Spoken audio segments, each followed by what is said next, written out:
Welcome, Dr. James Beckett, Sports Card Insights, talking about grading quotas. I've been hearing about that in some of the podcasts I've listened to, and I know what I think that means, but it may mean something different to you. So thanks sponsors, Topps Panini, Upper Deck, Beckett Media, Beckett Grading, Beckett Authentication, ComC.com, Burbank Sports Cards, Mike Stadium Sports Cards, Heritage Auctions, and Huggins & Scott Auctions. So back in the late 1990s when BGS, the grading service that our company started, was being contemplated and shaped and formed, we had a lot of meetings. We internally batted around some serious questions that we wanted to be very thoughtful and how we jumped into that category. Time has proven that we made a lot of right decisions, but it's not a no-brainer. So here were some of the things we discussed, and I think they relate in some sense to the quota discussion.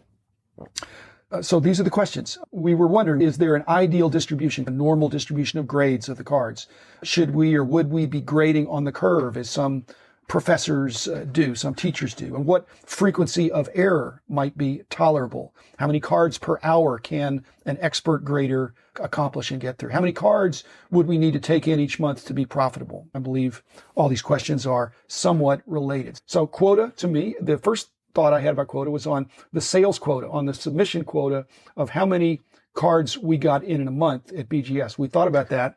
At first, I think I may have been the holdout. We're going to build the best mousetrap and people are going to find our mousetrap and use it. But PSA was an entrenched competitor. So we did start out great and we got a lot of business.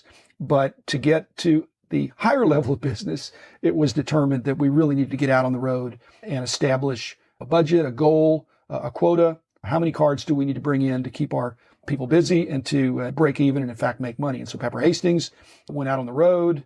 Philip Aman went out as well at the shows and getting around and talked to some of the key bulk submitters and big submitters. Eventually, all these grading companies have remote offices and bulk submitters, but it's all toward having the quota of we need to have this many cards come in each month. And we can't expect them, at least in those days, for them to be just mailed in without marketing and promotion and getting out there and selling. Number two, this is the one that I think some people are having heartburn about, and that's what I'm calling a 10 quota. Is there a quota of 10s that you have to have not too many or not too few 10s in a submission, in a month, in a year, whatever you would think? Used to be a professor. What would you call a professor who never gives out A's? That professor is either going to be a full professor with tenure and a national reputation or a former professor. Because if you don't give out A's, there will be more than murmurs. There will be a lot of complaints that it's not fair, because the thought is that if you have 20 or 30 people in the class, at least the best student, at least somebody deserves an A. And yet the professor may say, I've taught this course for many years. I know what an A looks like. None of the students really showed an A-level understanding of the material. And so the best grade was a B+, perhaps. So in cards, if you get 100 cards in, it may be that there's no 10s or there's a bunch of 10s. So it shouldn't be surprising, as one who was involved in the beginning on this, that if you take an expert grader, especially someone that has a lot of experience grading, a former grader, I believe there are people out there who can pre-grade cards with an extremely high degree of accuracy. And actually, some of them know this is what PSA would grade, this is what SGC, this is what BGS. But there are people with expert eyes and experience to know what something's in grade. So if you had 3 different submitters and each submitted 10 cards to the same service, let's not pick on any one, but to a certain service, and each one of those submitters, those 3 submitters, is thinking, hey, these are all 10s. But the first submitter gets only 1 10 back and the others are 9s. And the second one gets 5 10s and 5 9s. And he's still upset. He thought they were all 10s. And the third one gets all 10s back. Okay, what would you conclude? Now, let's even assume it's the same professional grader that graded all 30 cards. I'm not going to assume that the third submitter knew the grader. I'm not going to assume that the first person had a vendetta against him. I'm going to assume that most people overgrade their own cards. Each of these submitters had a different ability to pre-grade those cards. So the entrepreneur instinct in me is that if I have these 3 submitters, I'm going to contact the third submitter and offer him a job, because apparently this person is able to nail what is a 10. And I'd want to hire as a grader. You can't always do that, but it shows somebody understands the grading process. And the overriding principle for the 10, there is no 10 quota. That makes no sense. You can't get away with that. It won't work. It's not wise, because the principle is that a card is what it is. And what the hobby has recognized over time as mint or gem mint or excellent, it really hasn't changed that much. So when somebody looks up at a card, is it pristine? Is it mint? Is it gem mint?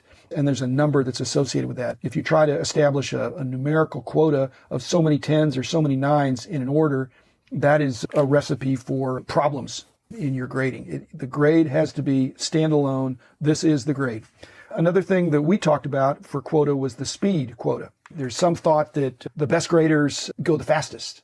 That's can be true, but all things are not always equal. Sometimes the best graders, we had the least output, the least quota of output they had during the day. And it's because they got some of the tougher cards. It's some of the cards that needed additional scrutiny, maybe extra value, or cards that have been known to have been counterfeited. You're going to give some of that stuff to your best graders. Obviously, if you have 100 of the same card and somebody's grading all 100 of them, you can go a lot faster, and you probably don't have to be as expert. The very top grader certainly can do that, but when you're looking at 100 cards the same, it becomes easier to notice differences. You get a feel for that card. We weren't shortchanging, I speak for BGS, back in the day, we weren't shortchanging any cards, but it's just that extra attention was given to some of the high dollar, high traffic cards that were known to be counterfeited. So faster grading and a grading quota is a relative term. Again, not wise to grade the graders based on how many cards without taking into account a lot of the other considerations of what cards, what vintage they're grading, as well as the fact that as a grader, you just have to pace yourself or you're going to burn out. It's a really tough job. The error quota. Okay, the quota was not 0 because perfect is prohibitive, but you can have double checks and triple checks, and certainly some errors are more consequential than others. I don't necessarily consider it to be an error to be off by a half point, unless it's at 9.5, and I'd give that additional consideration because the value difference between 10 and 9.5 and 9 are so serious. And again, kudos to BGS for the report card. Very helpful in the audit trail to see how they got there. Now, BCCG, that I've done an episode on, the error quota there, I just have to say, the BCCG allowed for a much different speed/error trade-off. Speed was very important, and errors, again, just to be off by a point there, was not as big a deal for the market that those cards were going into. I think trimming is problematic, obviously, but you've got the problem that some cards are factory cut short, and some trim cards can still fully measure because they were produced slightly above their tolerances. When I think about an error quota, and what I would have emphasized and did is that the 0 tolerance for me is counterfeit. If a card is not a legit card, I want all those to be caught. I don't want a single one to get through. If a trimmed card gets through, that can fool the best of them because there are circumstances where I don't even know that it's detectable. I've heard talk about counterfeit slabs. I'm not saying that never happens, but it doesn't happen as much. There are different batches of slabs before they're formed. There are different, I know at least for BGS, there's 2 different kinds of labels where if a label in the main label printer gets damaged or misplaced or somehow compromised, a duplicate replacement label can be produced and there could be some confusion. I've had cards that had the wrong label, but then the next card had the label for it and vice versa. And so those things can happen. Those are errors, but those are fixable errors and they're not malicious, but they still need to be fixed. I don't recommend paying graders by a quota of how many you get done unless you put a penalty on errors. If you got paid for how many cards you produced, but you took a big hit, if there was even one error of these kinds that I'm talking about, then that would be good. Another quota, if I were running things, I would have a backlog quota. I think a huge backlog is bad. Some backlog is good. It's good to have some cards that you're going to go to, but if the backlog gets above a certain point, that's bad, and it's bad right now. It's difficult to manage. It requires anticipation. But what happened, I think, is that what really exacerbated the problem is that all grading companies pre-COVID already had a pre-existing backlog.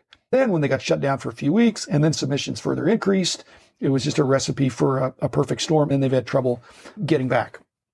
Lastly, bench strength quota. I think that's something I considered. I'm not sure that others did at the same time, but we had situations where if we did get behind, this is in the early days, we'd be able to go get some guys out of our price guide group to come in and pitch in. So we had some bench strength, we had a surplus, and many times, and you've heard from some of the people on this podcast, we hired people that we'd interviewed like a year before.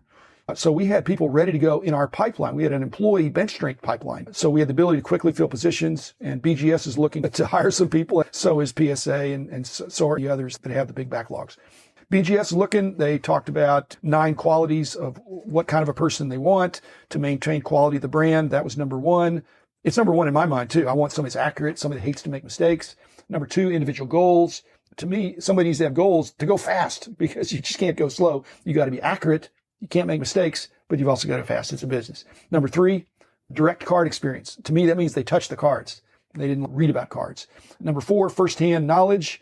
And now that could be from a book. It could be from images. Ideally, it's from cards themselves. Number 5, problem solving skills. Notice it doesn't say problem identification skills. There's a lot of people out there that are good at identifying the problem, but I always wanted people to knock on my door and say, hey, I identified a problem, and here I've identified a potential solution. What do you think? Okay, that's what I want. I want people on my team that are willing to make the call, that are decisive, that solve the problems, not just identify the problems. Number 6 was organizational skills. You can imagine, well, what happened to that card? Where's that card? It's somewhere on my desk. Now, you've got to have good organizational skills when you're dealing with items that are worth thousands of dollars. Number 7 was positive team and constantly learning, being teachable, not too proud to ask for help, willing to share knowledge. And because of that, the one I know the best has esprit de corps. There's a shared struggle. We're all in this together. Got a big backlog. We're going to tackle it. We're going to help each other. And I love that. And I miss that. I miss not being part of the team. Number 8 was detail-oriented and ability to focus for a long period of time. That should be moved up probably to number 2 because unless you're detail-oriented, you're not going to be able to grade it. And unless you can hang in there and stare at cards for 8 hours at a time, you're going to burn out. Then number 9 finally was grading experience. They didn't make this point, but I would. Grading experience is not just professional grading experience. It's amateur grading experience. What experience have you had grading cards? So not required, but helpful. At any rate, there's a lot that people don't understand about grading. It's a small fraternity. All these grading companies have been scrambling this year, and I hope they're not compromising their accuracy. They've raised prices, but even so, there's still turnaround times that are unacceptable. And so people think maybe they should just charge more, or they should get less cards in because they should bar people from submitting cheaper cards. But I don't think that's the problem. If people want to pay $12 a card to get something graded, they ought to get it graded. And the grading company shouldn't reject it. In fact, those base cards that are cheaper, they probably take less time to get graded anyway. Could be your favorite card.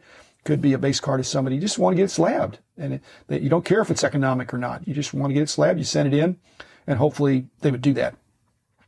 And I don't think the grading companies want to chill the submission of legit cards, but they can't lower the price too much. In fact, they're raising the price, but if they lower the price, it's just going to encourage the submission of those cheaper cards. You can't raise the price of grading just cheaper cards because that doesn't make any sense. People aren't going to understand that.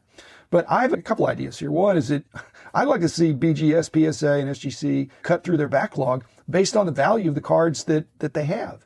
If you're in the pipeline, if 2 orders came in the exact same day, the same level of service, and one of them's got interesting cards and the other has low value, boring base cards, my tiebreaker is let's get the interesting order out first. And then finally, and a sports card insight for myself, the final quota is that my quota of my BGS submissions, I'm realizing my BGS submissions are too large. I've been typically submitting once a year with a big order. And in the process of doing this, I think it's better for me to submit smaller orders, to quota myself, because if there's any holdup, it could hold up my whole order. I'm going to start breaking my orders into smaller, similar groups based on difficulty to be graded. So again, just my thoughts on grading quotas. So thank you.